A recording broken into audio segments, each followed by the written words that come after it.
morning. Thank you very much for inviting me to this conference, especially to the women's organization in Estonia, and of course especially to EHA for giving me this opportunity to speak here today to you. It's my first time in Tallinn. I have seen a little bit of your beautiful city, and I hope I will see more. All my friends who have been here have been very excited about it. So I think it's a little jewel that you have here in Estonia as a country. And my impression is that you also have been working hard in the last decades to make this beautiful and modern country, despite all the difficulties historically and present that there are in our regions. So I'm very happy to be here, and I also want to thank all the sponsors of this conference, and especially also the Norway grant and the countries who fund the Norway grant. I think it's a very important initiative to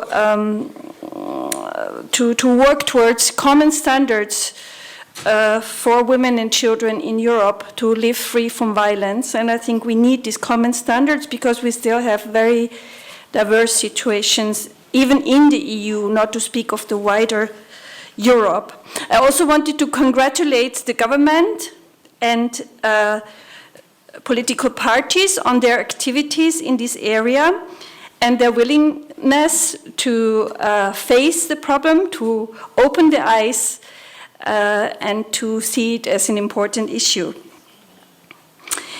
I will talk about the problem. I will continue. We have heard many good speeches already this morning, so it's sort of easy to continue. I hope you will still have some attention because you've been hearing a lot, so I will try to make it a little bit interesting also. I want to address the problem, but also address how we can successfully deal with it, or what are some of our experiences in successfully dealing with it. So who am I? What legitimizes me to speak here in front of you? My hobby is quantum physics.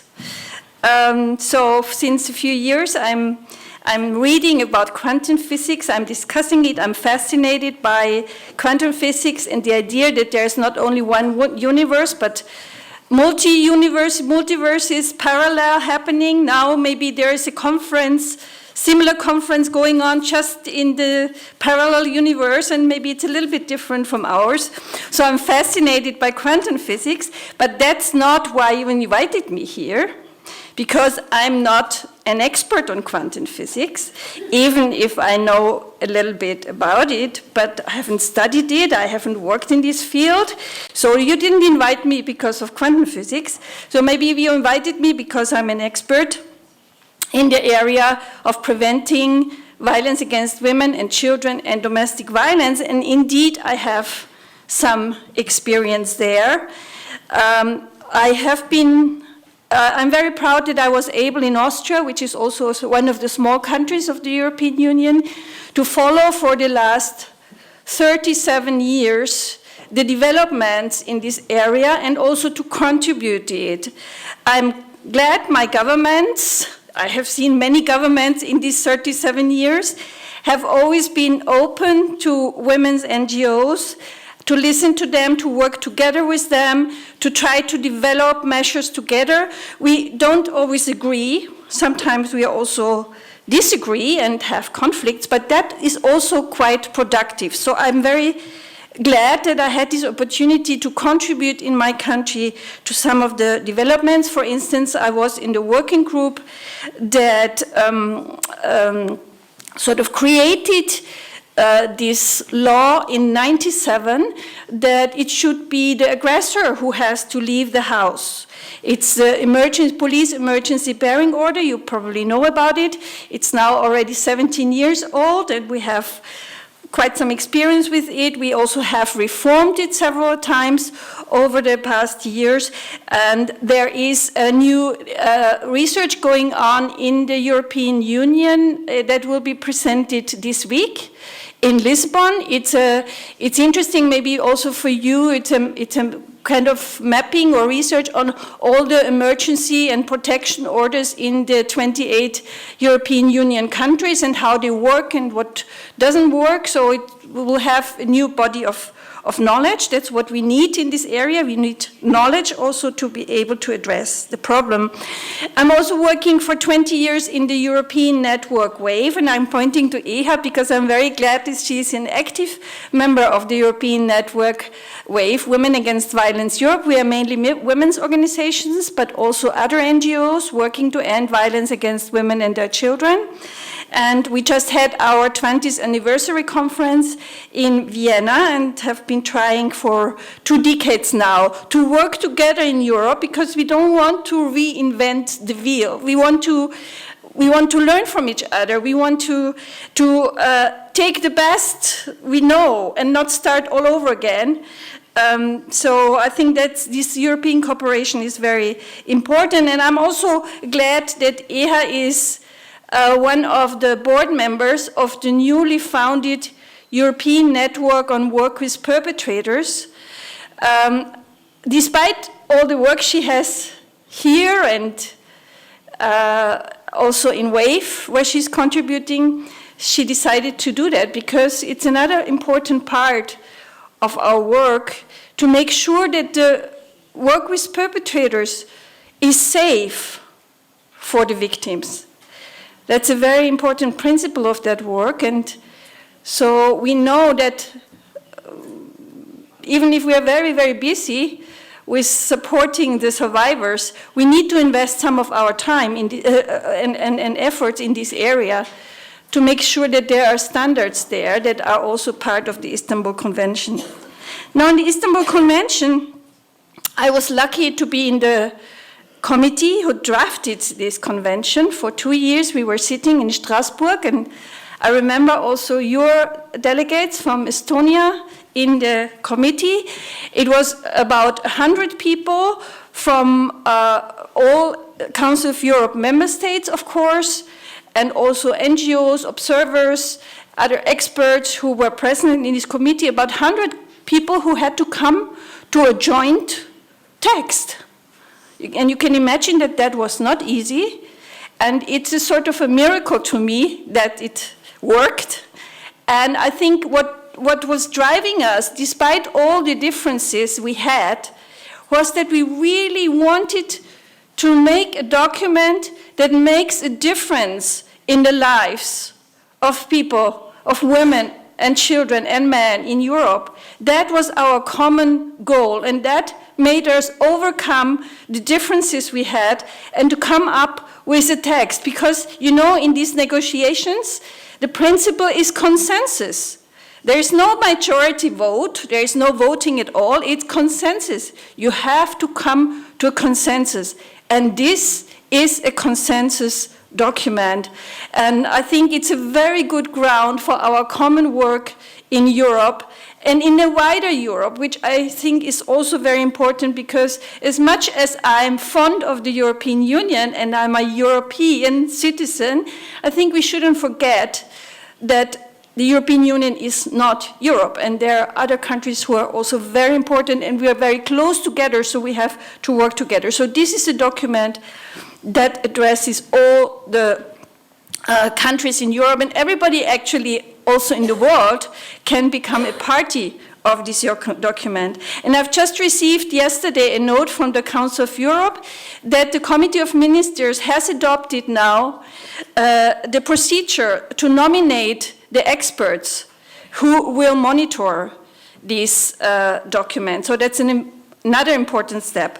And I'm very glad that Estonia has signed the Istanbul Convention. And of course, the ratification is a little bit of a more different step. And also, we have to take into account that Estonia had in the history, didn't have this long time as like the old, so to speak, old European Union countries. They had much more time and much better conditions to improve the work against violence against women and domestic violence than the new EU countries had. We really have to take that into account, I think. But still, I think you also have the opportunity to show that you can do better than the old countries did. Because some of the old countries have taken a long time and didn't do much for a long time. So you can overtake them and show them what you can do even in a small country if there is political will, as our member of parliament here so brilliantly has pointed out. So this is some of my background, and this is why I think I can stand here and tell you something about the problem. Violence against women and domestic violence is actually something that everybody thinks they know something about, because we all live in relationships, we all live in families, so we all think we are experts, and we are to a certain degree, because it's very close to us. But this expertise is not enough. We need knowledge, we need science, we need studies, we need to understand phenomena, we need the academics, we need practitioners, and we need to understand what it is in order to address it adequately. It's not enough to say, well, I know because in my family it's like this and this. I remember the Minister for Justice about 20 years ago in a reception. Our Minister of Justice at that time, he's now retired, he told me, okay, I can see that you really are very committed to this cause, but I don't understand it. I never had a problem with my wife. So I thought, okay, I mean, this is a personal approach to the problem, but it's not enough. You have to really look at it. So what are the reasons why, despite all our efforts that we have made in Europe, we still face enormous problems? Like Sami has so brilliantly presented to you, there are some concerning issues there. Not only the relatively high prevalence rate, that's concerning in all our countries, but also the low reporting rate. Why is it so difficult for women and children to report violence? And we've heard already some of the reasons, and I want to address these reasons a little bit, because I think this is very important to understand how we block. There are mechanisms in our societies who are barriers to progress. And if we don't address these barriers, if we don't deal with them, we'll not make progress. We've already heard that gender-based violence against women and their children, who are always affected by the violence, is very widespread. It's universal. And I want to borrow a quote from the Jewish philosopher Hannah Arendt here. You know, or many of you might know that she has been dealing with totalitarian systems and anti-Semitism for all her life. She was a Jewish citizen herself. She had to flee from the Nazis. Unfortunately, my country was very prominent in creating these atrocities. So Hannah Arendt once said that from anti-Semitism, one is not even safe in the moon. So I want to borrow this quote by saying, from gender-based violence, women, girls, and children are not even safe in the moon, because it's so universal. It's so much built into our societies, in the history, this power imbalance, as the Istanbul Convention also says it, that it's very difficult to change it. It's not so easy. And there are three phenomena I want to address shortly that do that. One is the victim blaming. We've heard about that already today. Victim blaming and the stigma. A stigma that does not address the aggressor. It's the victim who has the stigma. It's an old phenomenon. And if we think about how the situation is different for women and men in the area of sexuality and sexual freedom, so to speak. If you are a man and you have had many, if you're an older man and you have had many love affairs in your life, that contributes to your prestige. No, I've just heard one of my favorite singers, Leonard Cohen. He was such a man. He's talked about it himself. He was called a womanizer. He had many love affairs. He wrote beautiful songs about it. But still, he was a womanizer. But it's a positive connotation. He doesn't suffer from it. If a woman does that in her life, she will be called a whore. There is no such a woman, I don't even know what term that would be. So that example only shows there's a huge difference in the way that sexual freedom is created in our societies by women, for women or for men. So that affects you.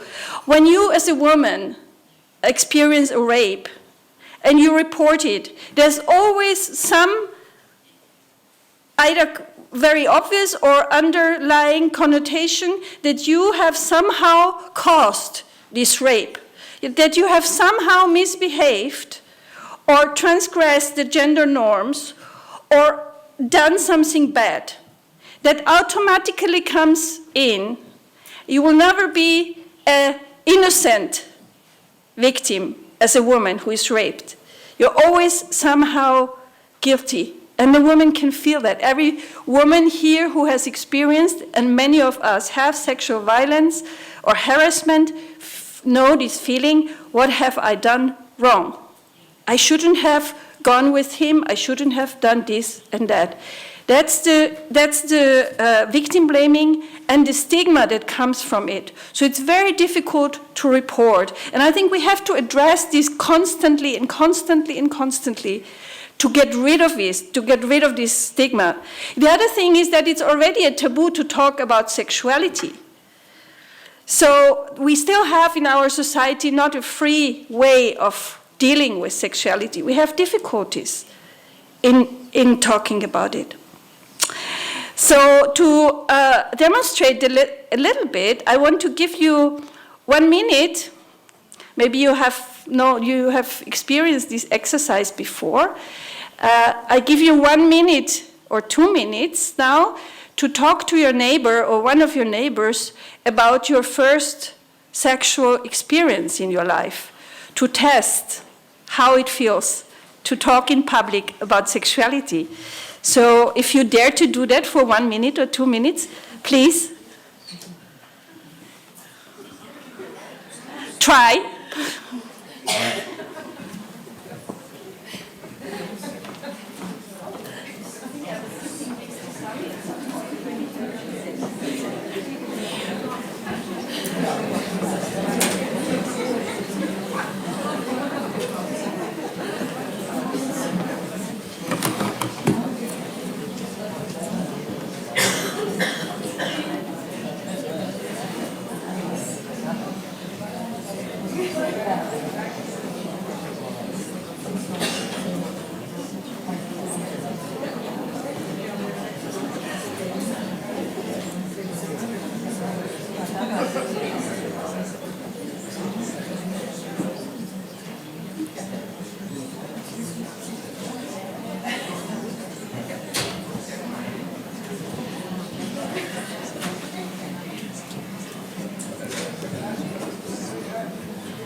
Thank you for joining.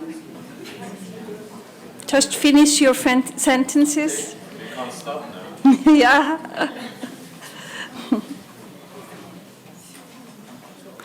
Thank you for joining this exercise. This is one of the exercises that we do in the training of police and justice system personnel, but also other professionals. because I think it makes you very well aware of how difficult it is to talk about sexuality. Maybe it wasn't so much for you, so I'm assuming something now, no? Because it's not everybody is the same. But it is difficult even to talk about something that hopefully was not traumatic, which we also don't know, because sometimes the first experiences are not so good. I'm always thinking, if it would have gone on like this as my first experience in my life, I think I wouldn't have liked sex at all. So it's not always easy for young people to enjoy it, not to speak about rape. But it's difficult because we have often no words. Most of us haven't learned to speak about it openly and freely. And now imagine you go to a police station to report a rape, a sexual experience or an experience in a sexual area of violence that has hurt you a lot. And despite all our efforts in Austria, for instance, the police stations are still not nice places. You might not even be alone with the police officer. You might even not be with a female and trained police officer. You might have to, like recently a woman told me that she went with a friend to report a sexual assault, and on the front desk she had to explain what she wanted to, and that he said, "What do you want to report?" So she had to explain in front of the other people waiting that she wanted to report a sexual assault. And I think it's very hard conditions. So it's no wonder why the reporting rate is so low, and we really, really need to do something about it. Another mechanism is what we call othering in theory. It's we are pretending that this is something that is not happening to us. We're pretending, or we want to pretend it's not happening to me, it's not happening to my sister, to my daughter, to my mother.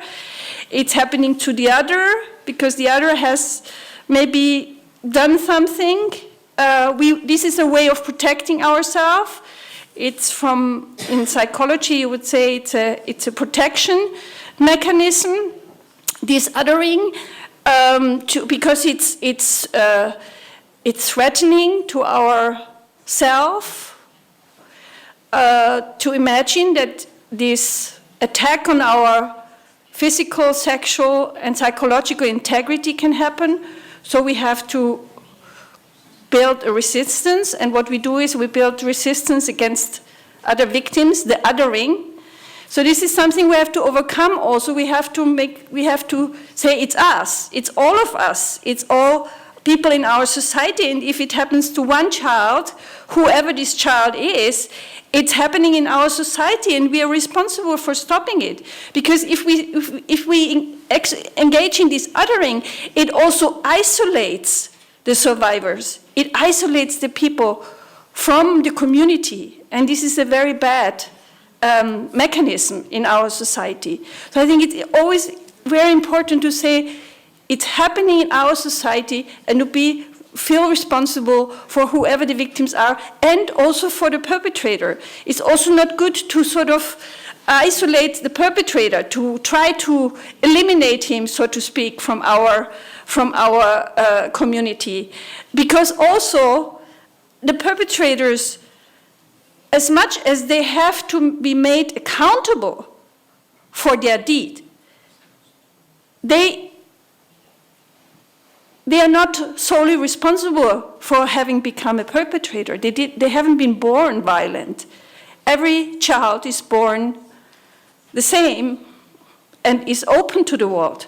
So we also have a responsibility. There's an individual responsibility, of course, for a perpetrator, but there is also a societal responsibility.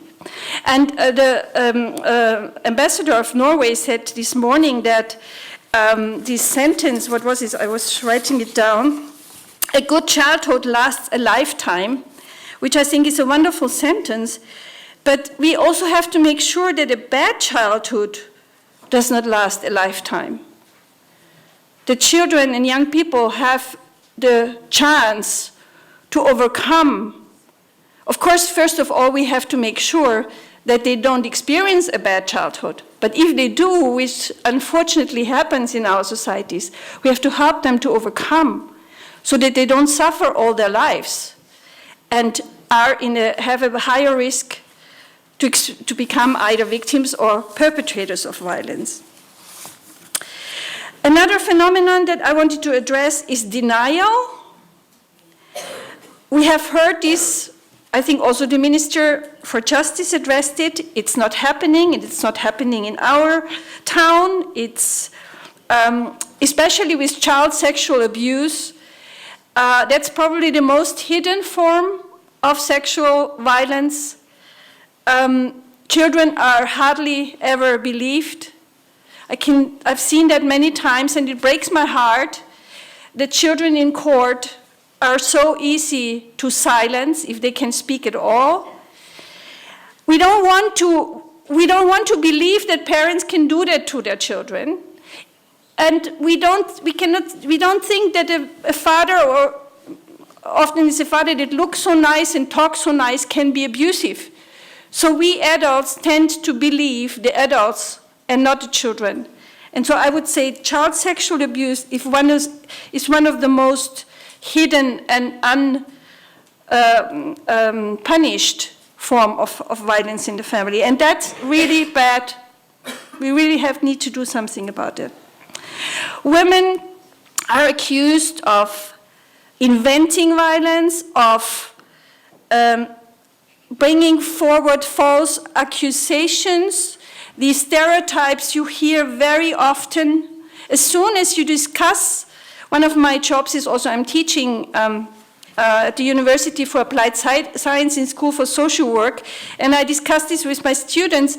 Even the students come up with this, but there are victims who are inventing this, and there are victims who are bringing false allegations and so on. And I say, yeah, but where do you have this from? What is the evidence? And there's very little scientific evidence, but there's a huge prejudice. So we rather disbelieve 99 or 95% of the victims than realizing that it's really happening, and that the false allegations are maybe 5% or not even 5%. We don't have good studies on that, but it's a huge prejudice that we have out there. So this denial that it happens and that it was really true is one of the very strong mechanisms also to keep the violence going on. How to address it? I think I have to, how long do I still have? About 15 minutes. 15 minutes, okay. So, about addressing the violence, I wanted to use the Istanbul Convention format or framework of the 4 or 5 P's. That's now a common term, the P's. We need the P's for prevention. The P's are prevention, provision as help, protection, prosecution, and policy.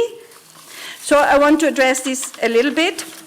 In the area of prevention, I have addressed that already a lot, I think, in terms of awareness raising. We need to talk about especially also all these mechanisms that I have been trying to analyze a little bit before. And campaigns such as this campaign, Open Your Eyes, are very important. Of course, you should open your ears also and your other senses, because sometimes you don't see but you hear, or sometimes you don't hear but you feel.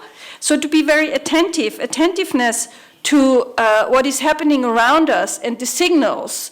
This is especially important, for instance, for prevention when with groups of victims who are at risk, for instance, children.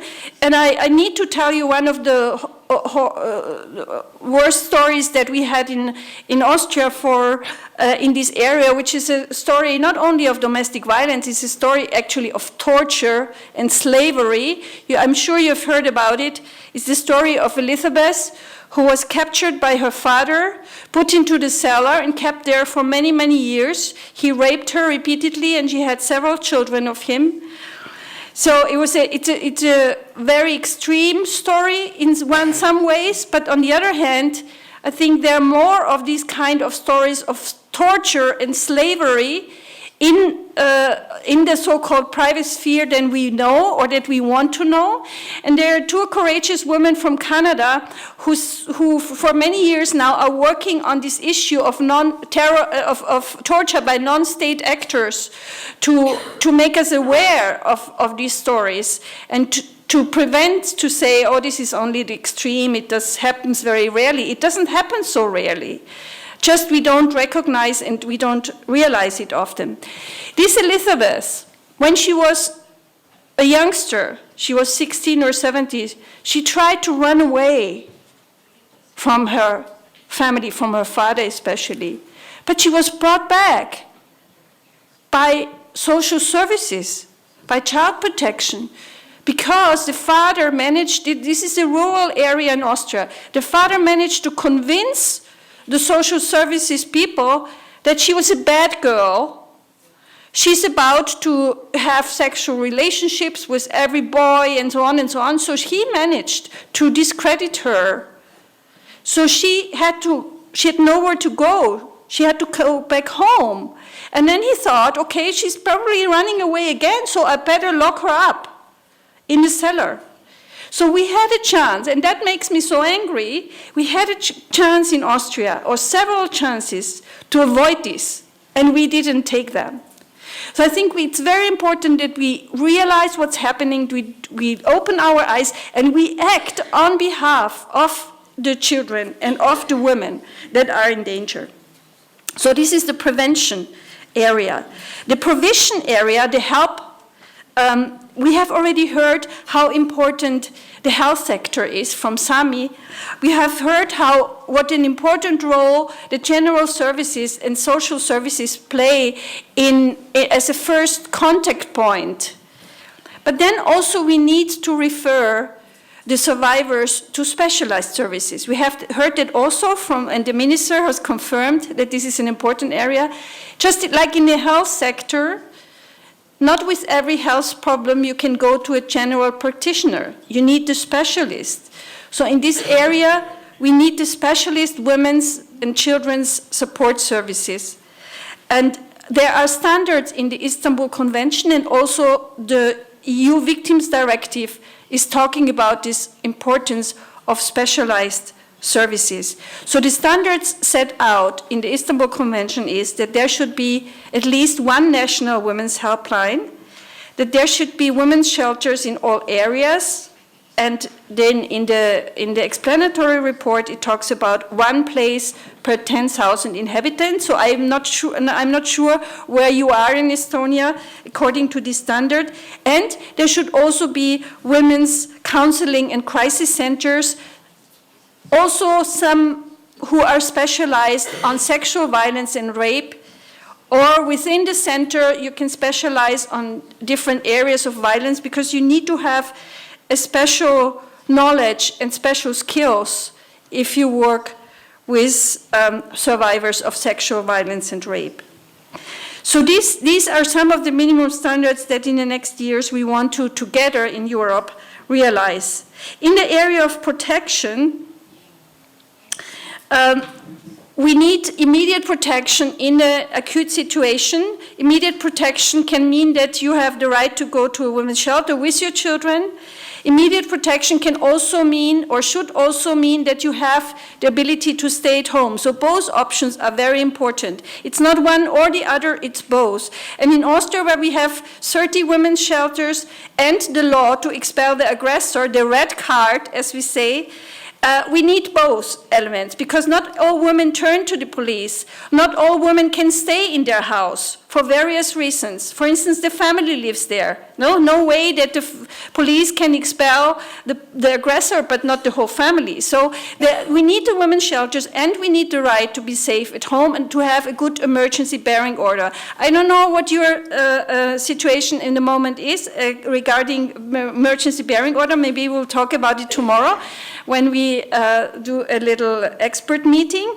So this emergency bearing order has to work immediately, and it has to be effective in protecting. But as we see in Austria, the emergency bearing order is working quite well. We have about 8,000 emergency bearing order expulsions a year. We have 8 million inhabitants, but it's not good in dangerous cases. It's not enough protection in dangerous cases. And in dangerous cases, you have to arrest the aggressor. When somebody threatens to kill or to do severe harm, this emergency bearing order is not enough. And that's the biggest gap in our system, because our justice system tends to use the police bearing order. They say, okay, the police has expelled him anyway, so we don't need to arrest. Very dangerous situations, and unfortunately several victims have suffered from this gap that we have. There is a recent case of an 8-year-old boy who was killed by his father in the school. The father came to the school, took him out from the school, and because he has joint custody, they didn't prevent him from going out. He took him to the cellar and the sister, and he put a gun on his head, and he shot, and he died after a few days, unfortunately. He also had wanted to kill the daughter, but she managed to run away. And it was known to the authorities, because the woman had reported, the mother had reported before, a few days before, that he had repeatedly injured her, that he had raped her, that he had threatened that he would kill her and the children if she reports. Severe risk factors. Unfortunately, the prosecutor office did not ask for an arrest. So this life of this boy could have been saved if we would have used a measure in Austria that was already in place. Not something that we had to do, it was there. So now the mother, with the help of a human rights organization, is suing the Austrian government for failing to protect. It doesn't bring back her boy, but we hope it will prevent other similar cases. If she doesn't succeed to get justice in Austria, we will help her to go to the European Court of Human Rights in Strasbourg. The European Court in Human Rights in Strasbourg has issued some very important rulings on cases of violence against women and domestic violence, and I would like to invite you all to look at them. The court has taken on a very important role to interpret the state responsibility, the due diligence responsibility.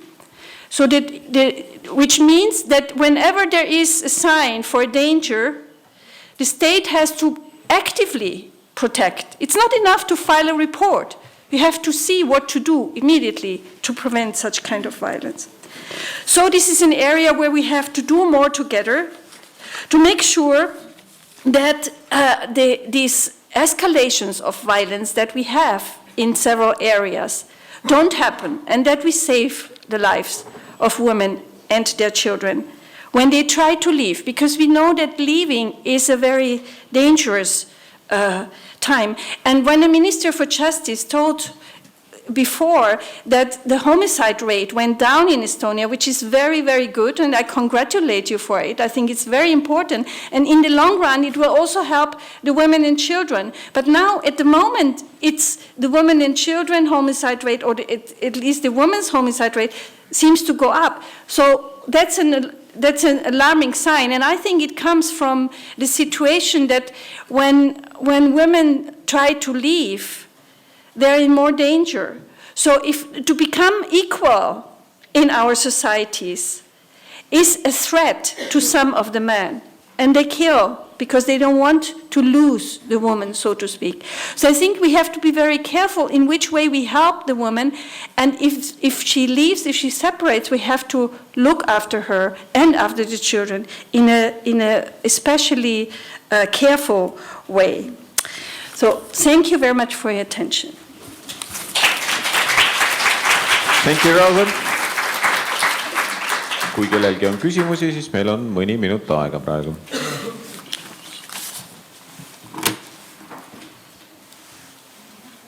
Üks käsi tõusis.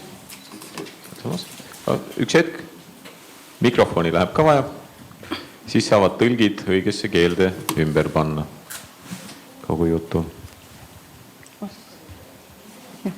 Mina olen Annika Veidenberg Viljandi Paanest ja ümarlavalt. Te ütlesite, et on töörühmadesse on kaasatud ka praktikuid. Kas see tähendab seda, et seal tegelevad praktikutena tegelevad need, kes on tegelenud ohvritega või on ka neid, kes on ise vägivalda kogenud ja sellest välja tulnud ja tegelevad teemaga? Aitäh.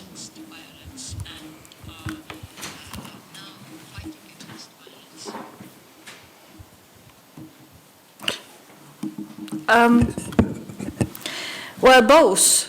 I mean, also the experts by experience, as we call them, and there are many where, I mean, there is practically no woman who hasn't experienced some form of violence at some point of her life. But I mean, because of the stigma that I told you, it's very difficult that in the working group we actually can talk openly about the experiences, because the stigma will work against you. This is some survivors of violence have experienced that, even if they're professionals. No? A nurse in the hospital, as soon as she says, I have been a victim of sexual violence myself, or sexual abuse, she is only seen as this victim. This is how stigma works. That's why many don't want to tell. In this professional environment, they don't want to tell about their personal experience. We have to make a climate, an atmosphere where this is possible, and some people have to start. So mostly the experts we have are like professional experts, even if many of them share experiences. They wouldn't come up with it, because of the stigma that we still have. And I think this will hopefully be different in 5 or 10 years. We'll be able to talk more openly about it. So, because I think both experiences are important. Your professional experience is important, and your personal experience is important. I don't know if that was an answer to the question.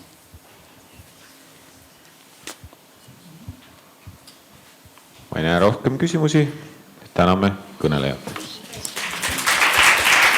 I did bring some material also, for instance, about the Austrian law, unfortunately not in Estonian language, but in English and in Russian, because we have it for our clients also. So it's lying outside, or if you want to know more about Austria, you can just approach me in the break. Thank you. Oh, thank you. Thank you.